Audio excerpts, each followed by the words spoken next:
Puji Tuhan, saudari, kita sampai kepada pembahasan ITERO bulan Oktober tahun 2024 yang berjudul Hidup dalam Realitas Kerajaan Allah.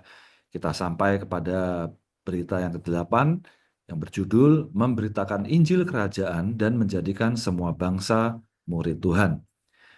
Dari judul ini kita dapat melihat ada dua bagian penting di dalam berita yang ke-8 ini berkaitan dengan memberitakan Injil Kerajaan dan menjadikan semua bangsa murid Tuhan. Kita dapat melihat di dalam bagian yang pertama perihal memberitakan Injil Kerajaan di dalam Matius pasal 24 ayat 14 mengatakan, dan Injil Kerajaan ini akan diberitakan di seluruh bumi yang berpenghuni sebagai kesaksian bagi semua bangsa, kemudian kesudahan itu akan tiba. Dan di dalam Markus pasal 1 ayat 15 mengatakan waktunya telah genap dan kerajaan Allah sudah dekat. Bertobat dan percayalah kepada Injil. Kemudian di dalam Markus pasal 4 ayat 26 mengatakan Yesus berkata lagi, demikianlah kerajaan Allah, seperti orang yang menaburkan benih di tanah.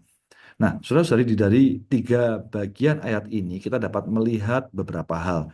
Yang pertama bahwa perkara Injil Kerajaan ini yang diberitakan di seluruh bumi adalah sebagai suatu tanda bahwa kesudahan akan tiba. Maka kita perlu melihat bahwa perkara kesudahan akan tiba sangat ditentukan sejauh mana Injil Kerajaan ini diberitakan. Kiranya saat kita mengetahui bahwa Injil Kerajaan ini diberitakan di seluruh bumi dan seluruh orang di muka bumi menerima Injil Kerajaan ini, maka kesudahan akan tiba. Di aspek yang lain, perihal waktu yang telah genap dan kerajaan Allah sudah dekat, secara hakiki sangat bergantung kepada Injil. Jadi kita dapat melihat di bagian ini bahwa perkara Injil adalah unsur intrinsik untuk kegenapan waktu dan kesudahan zaman. Berikutnya di dalam Markus pasal 4 ayat 26, kita dapat melihat di bagian menaburkan benih di tanah. Tidak lain ini adalah perihal memberitakan Injil kerajaan, ya. Perihal memberitakan Injil kerajaan ini seperti menaburkan benih di tanah. Dan benih itu adalah gen kerajaan Allah, dan menantikan benih ini tidak hanya sebagai benih tetapi menjadi satu ekspresi yang penuh matang dalam hayat. Maka kita dapat melihat bahwa di dalam kaum beriman, ya, yang telah menerima Injil, di dalamnya ada gen kerajaan. Nah, tujuan memberitakan Injil tidak lain adalah menjadikan semua bangsa murid Tuhan. Kita selanjutnya mengatakan dalam Matius 28 ayat 19, sebab itu pergilah, jadikanlah semua bangsa muridku dan baptislah mereka dalam nama Bapa dan Anak dan Roh Kudus. Dan di dalam ayat 20 mengatakan ajarlah mereka menaati semua yang telah aku perintahkan kepadamu. Lihatlah, aku menyertai kamu setiap hari sampai kesudahan zaman. Dalam ayat 19 jelas mengatakan kita perlu pergi, ya.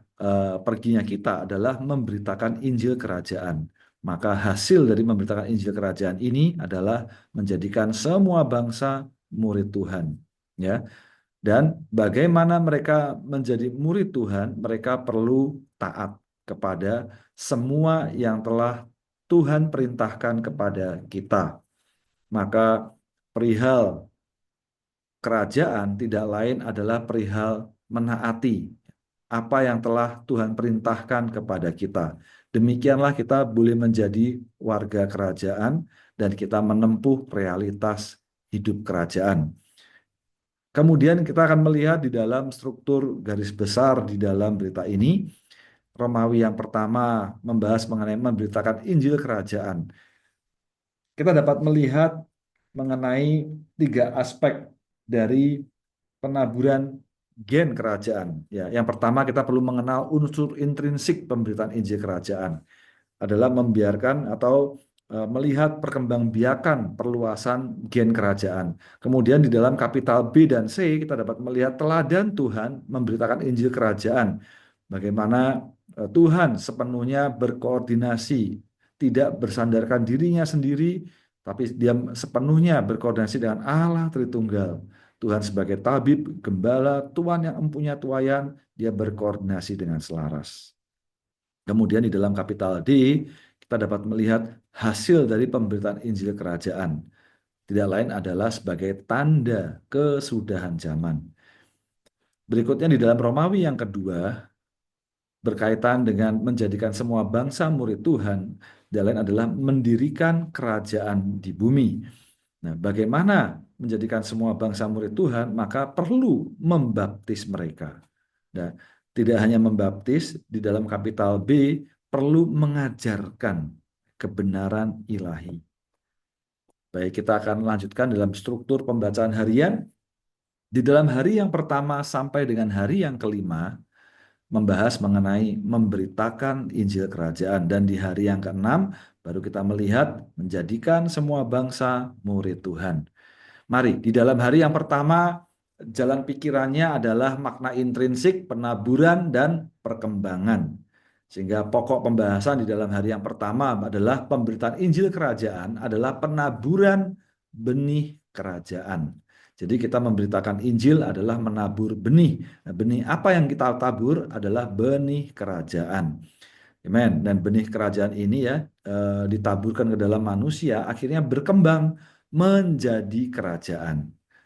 Amen. Kemudian di dalam hari yang kedua, kita dapat melihat mengenai perkembangan benih kerajaan dalam seluruh perjanjian baru. Kalau di dalam hari yang pertama adalah dalam manusia, akhirnya berkembang menjadi kerajaan, dan dapat melihat bahwa perkembangan ini dalam seluruh perjanjian baru di hari yang kedua. Jadi penaburan dan perkembangbiakan benih kerajaan sampai bertumbuh dan dituai. Ya, inilah benih kerajaan. Amen. Kemudian di dalam hari yang ketiga dan keempat membicarakan mengenai teladan Tuhan. Di hari yang ketiga, teladan Tuhan dari ministri rajaninya adalah untuk mendirikan kerajaan. Jadi Tuhan datang sebagai tabib, juga adalah gembala, juga adalah Tuhan yang empunya tuayan. Di aspek yang lain, teladan Tuhan adalah dalam sebagai putra dalam Trinitas Ilahi, bagaimana sebagai posisi putra dia berkoordinasi dengan Trinitas Ilahi. Puji Tuhan, kita dapat melihat teladan Tuhan untuk mendirikan kerajaan. Dia tidak bersandar atas dirinya sendiri, tetapi sepenuhnya berkoordinasi dengan Trinitas Ilahi. Kiranya kita dapat melayani pun menurut teladan koordinasi Trinitas Ilahi ini. Kemudian di dalam hari yang kelima, jalan pikiran di dalam pembahasan hari yang kelima adalah kesudahan zaman. Kesudahan zaman ini erat berkaitan dengan penunggang kuda putih yang memberitakan Injil Kerajaan sebagai kesudahan zaman. Bahwa Injil Kerajaan diberitakan di seluruh bumi sebagai tanda kesudahan zaman. Dan para pemenang yang memberitakan Injil adalah penunggang kuda putih tersebut. Puji Tuhan, kita dapat melihat kedalamannya di dalam bagian pembahasan setiap bagiannya. Dan di dalam hari yang keenam adalah perkara mendirikan kerajaan. Maka perlu kerjasama kita perlu pergi, ya, adalah untuk menjadikan semua bangsa murid Tuhan. Melalui bagaimana? Melalui membaptis orang dalam nama Bapa, Putra, dan Roh Kudus, dan mengajarkan kebenaran ilahi. Mari kita lihat satu persatu di dalam setiap hariannya. Dalam hari yang pertama, perihal memberitakan Injil Kerajaan adalah penaburan. Ya. Pemberitaan ini adalah perihal penaburan. Pemberitaan Injil Kerajaan dan penaburan benih kerajaan, serta kita melihat Allah Tritunggal sebagai benih ditaburkan ke dalam manusia, berkembang menjadi kerajaan. Kita dapat melihat sambungannya demikian ya. Yang kita beritakan adalah yang kita tabur adalah benih, dan benih berkembang menjadi kerajaan. Kemudian kita dapat melihat di dalam Matius pasal 24 ayat 14 mengatakan, dan Injil Kerajaan ini akan diberitakan di seluruh bumi yang berpenghuni sebagai kesaksian bagi semua bangsa, kemudian kesudahan akan tiba. Kemudian di dalam Markus 1 ayat 15 mengatakan waktunya telah genap dan kerajaan Allah sudah dekat, bertobat dan percayalah kepada Injil. Markus pasal 4 ayat 26 mengatakan, Yesus berkata lagi, demikianlah kerajaan Allah seperti orang yang menaburkan benih di tanah. Maka kita perlu memberitakan Injil kerajaan ke seluruh bumi ya untuk merampungkan zaman ini. Puji Tuhan bahwa perkara kerajaan adalah perkara persona, ya adalah Kristus sendiri, ya Kristus sendiri adalah benih kerajaan yang ditaburkan ke dalam umat pilihan Allah. Amin. Selanjutnya di dalam Markus pasal 4 ayat 26 mengatakan Yesus berkata lagi, demikianlah kerajaan Allah seperti orang yang menaburkan benih di tanah. Nah, perkara menaburkan benih di tanah ini adalah unsur intrinsik seluruh perjanjian baru. Unsur intrinsik ini adalah Allah Tritunggal yang berinkarnasi ditaburkan ke dalam umat pilihannya sehingga boleh berkembang menjadi kerajaan. Puji Tuhan, kita perlu menekankan unsur intrinsik ya dalam seluruh perjanjian baru. Kemudian di dalam hari yang kedua membahas mengenai perkembangan benih kerajaan dalam seluruh perjanjian baru.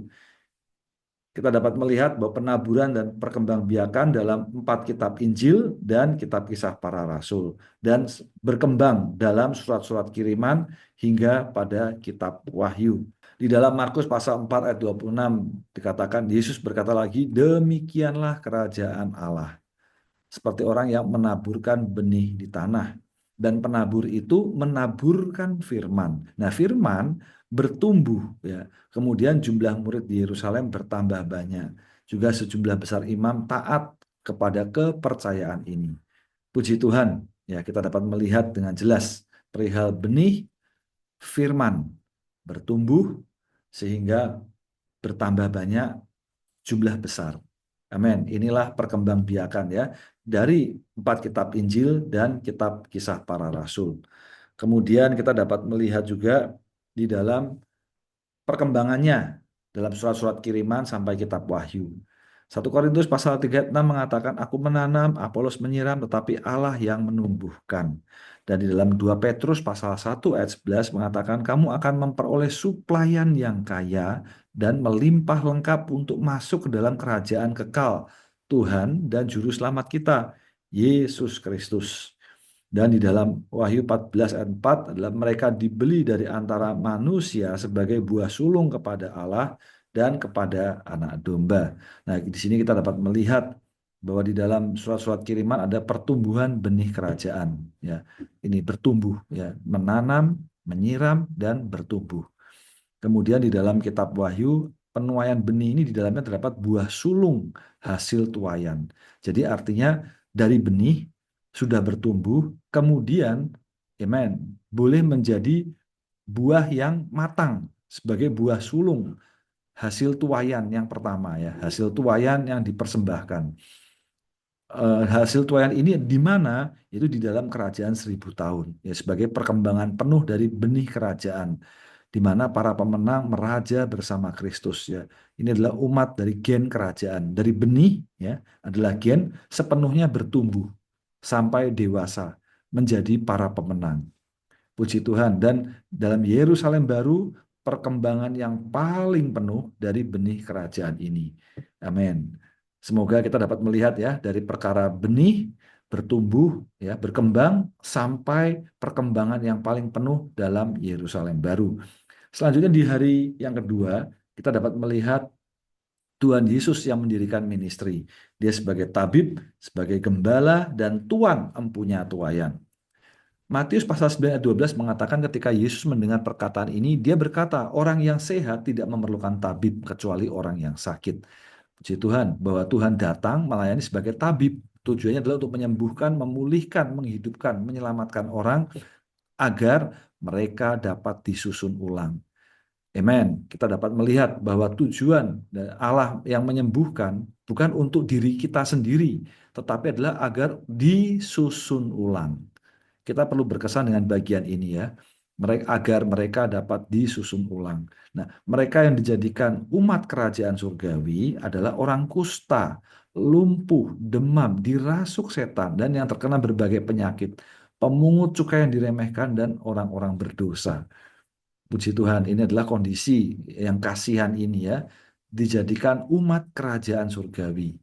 Amen.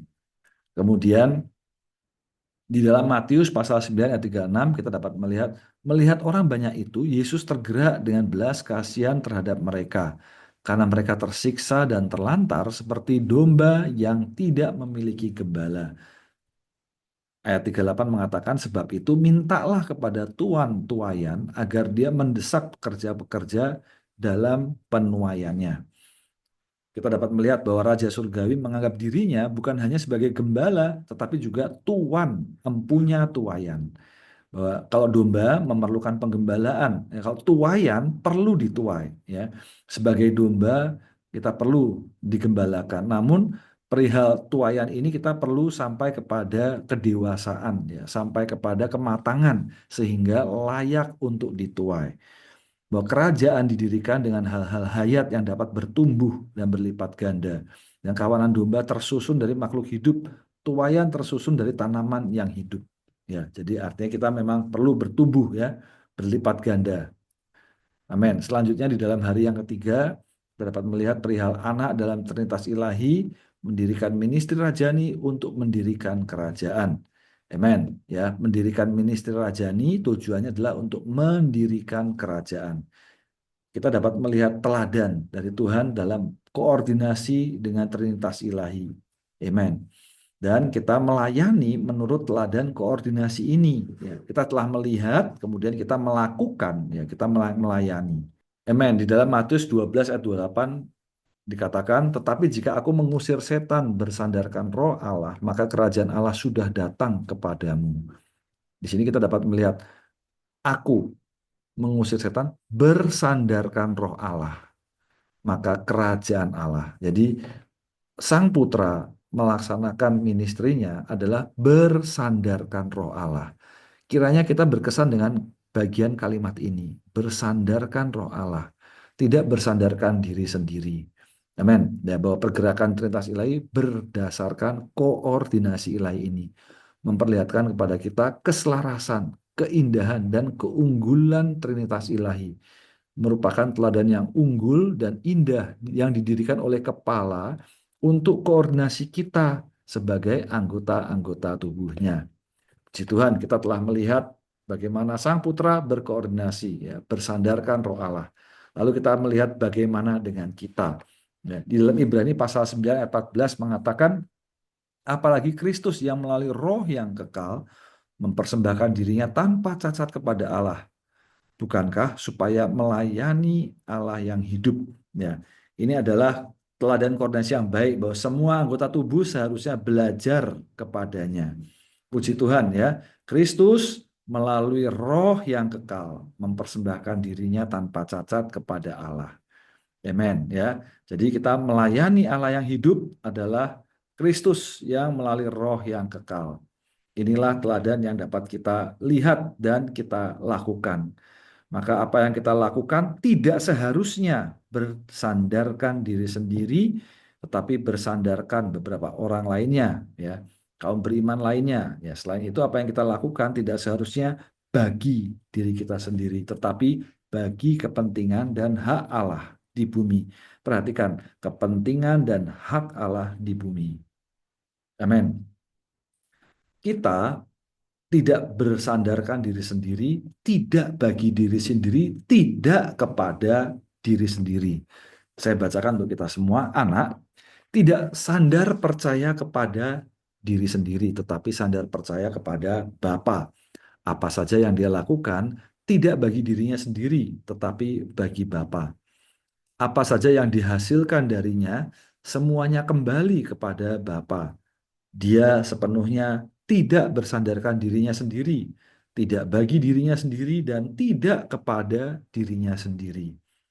Ini adalah teladan baik yang didirikan oleh kepala bagi tubuhnya. Ketika kita melakukan sesuatu, kita seharusnya belajar untuk tidak melakukan bersandarkan diri sendiri.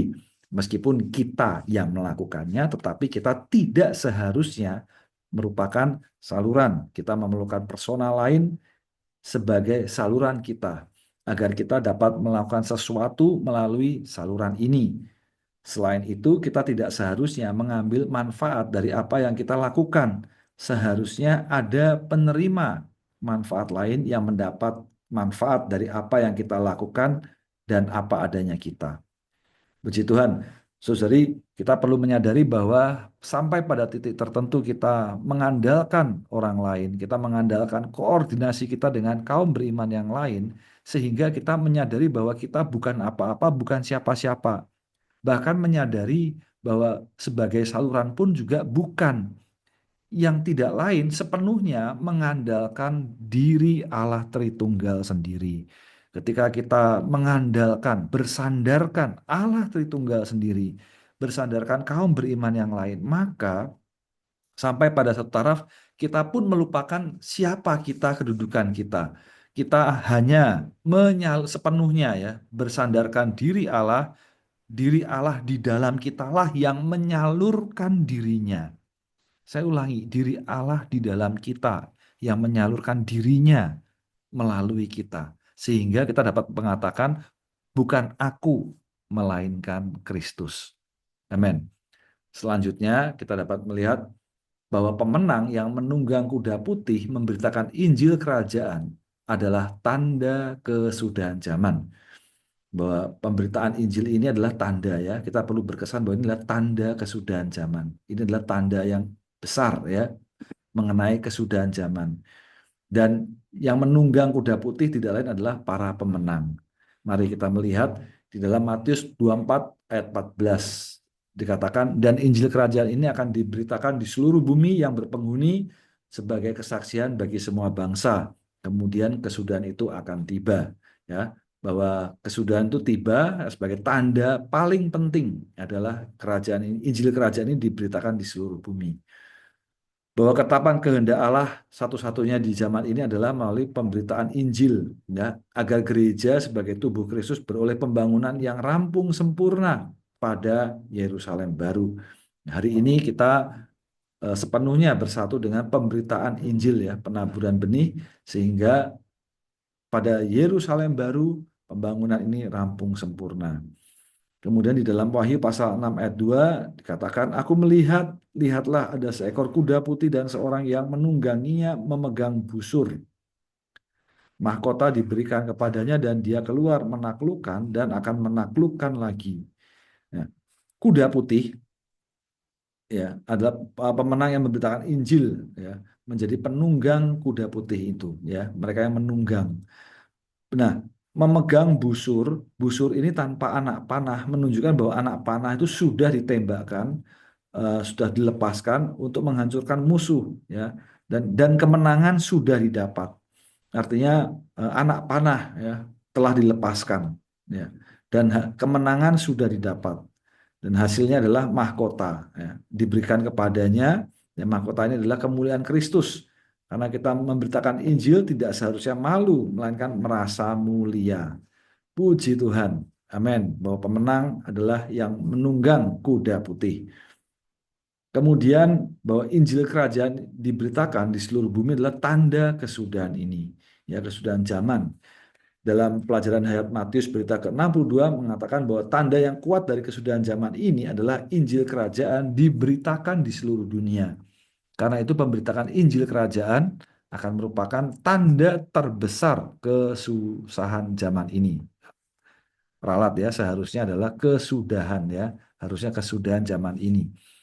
Sebelum dalam pemberitaan ini banyak hal lain akan terjadi, tetapi hal-hal ini bukanlah tanda-tanda kesudahan zaman. Ya, bahwa Injil Kerajaan diberitakan di seluruh bumi akan merupakan tanda satu-satunya kesudahan zaman. Amin. Selanjutnya, kita perlu menunggangi kuda putih dan menyebarkan Injil. Bahwa menurut apa yang dikatakan Alkitab, kita perlu memberitakan Injil agar orang dosa beroleh selamat. Apa yang menjadi kepedulian kita di bumi hari ini, kita seharusnya merupakan orang-orang yang berjerilah agar orang lain beroleh selamat dan membangun tubuh Kristus bagi kerajaan Allah. Kebanyakan orang perlu bekerja untuk mempertahankan hidup, tetapi kita dapat menyisihkan waktu bagi hak dan kepentingan Tuhan.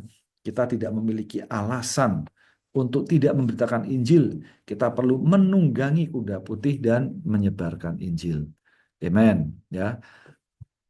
Kemudian kita melanjutkan bahwa menjadikan semua bangsa murid Tuhan, ya, melalui membaptis mereka dalam nama Bapa, Anak dan Roh Kudus di aspek hayat, dan mengajar kebenaran ya mengajar kebenaran ilahi di aspek kebenaran. Dalam Matius 28 ayat 19 mengatakan, sebab itu pergilah, jadikanlah semua bangsa muridku dan baptislah mereka dalam nama Bapa dan Anak dan Roh Kudus. Maka kita perlu membaptis ya, membaptis mereka dalam kematian Kristus, ke dalam diri Kristus, Allah Tritunggal dan tubuh Kristus. Amen. Kemudian setelah kita membaptis, kemudian kita baru mengajar. Nah, mengajar bagaimana? Mengajar mereka untuk menaati semua yang telah aku perintahkan kepadamu. Lihatlah, aku menyertai kamu setiap hari sampai kesudahan zaman. Ya, bahwa kita sedang dilatih dari manusia alamiah menjadi seorang Allah manusia, ya, menurut Kristus sebagai prototipe Allah manusia. Ya, menurut Kristus sebagai prototipe. Kita perlu menyangkal hayat alamiah dan memperhidupkan hayat ilahi. Bahwa semua ajaran misteri ilahi dari Kristus tidak hanya menyingkapkan dan menerangi kita terhadapnya, tetapi juga perawatannya agar ekonomi kekal Allah dapat dirampungkan melalui kita. Puji Tuhan. Amen. Maka kita dapat menyimpulkan di dalam berita yang ke-8 ini adalah demikian, bahwa kita perlu memberitakan Injil adalah melalui menyembuhkan ya dan menghidupkan orang yang telah mati ya. Mati rohnya kemudian dihidupkan kembali. Kita perlu mengajar kebenaran agar mereka tersusun menjadi Allah manusia, adalah di dalam kehidupan gereja untuk membangun kerajaan. Puji Tuhan. Demikian dalam berita yang ke-8. Kita dapat meneruskan di dalam review seluruh berita di dalam rangkaian berita ITERO bulan Oktober 2024. Di dalam berita yang pertama, kita dapat melihat definisi kerajaan Allah. Tidak lain adalah ruang lingkup hayat ilahi dan ruang lingkup jenis ilahi. Karena kita adalah termasuk dalam ruang lingkup jenis ilahi, maka di dalam berita yang kedua, ya, kita perlu menempuh kehidupan kerajaan melalui menempuh kehidupan tersembunyi. Nah, kehidupan tersembunyi ini adalah kehidupan yang dalam, ya. Kehidupan yang menyesap kekayaan kelimpahan dari tanah, sehingga hasilnya adalah pertumbuhan ke atas. Di dalam berita yang ketiga, kita melihat hubungan antara kerajaan dan gereja, bahwa kerajaan menghasilkan gereja sebagai realitas kerajaan, dan gereja boleh mendatangkan kerajaan. Maka untuk membangun gereja, di dalam berita yang keempat, kita perlu memasuki pelatihan kerajaan. Amen. Di dalam pelatihan kerajaan ini akhirnya kita nampak bahwa kita hidup di dalam berita yang kelima ini ada kekuasaan dari kedaulatan Allah dan belas kasihan dari kedaulatan Allah. Ada kekuasaan dan belas kasihan.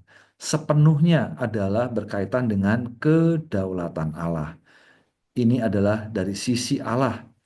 Sedangkan bagi kita di dalam berita yang keenam, bagi kaum berimannya, bagi warga kerajaan, kita perlu berjaga-jaga. Ini dalam aspek hayat dan perlu belajar menjadi setia dalam aspek pelayanan.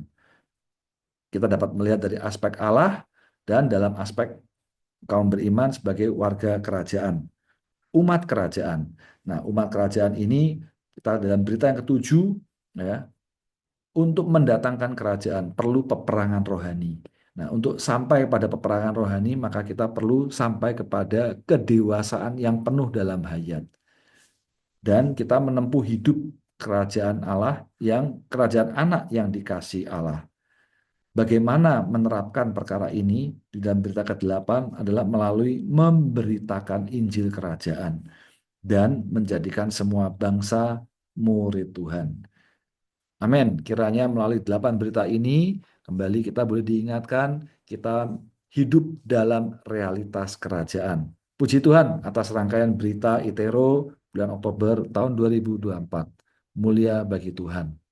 Amin.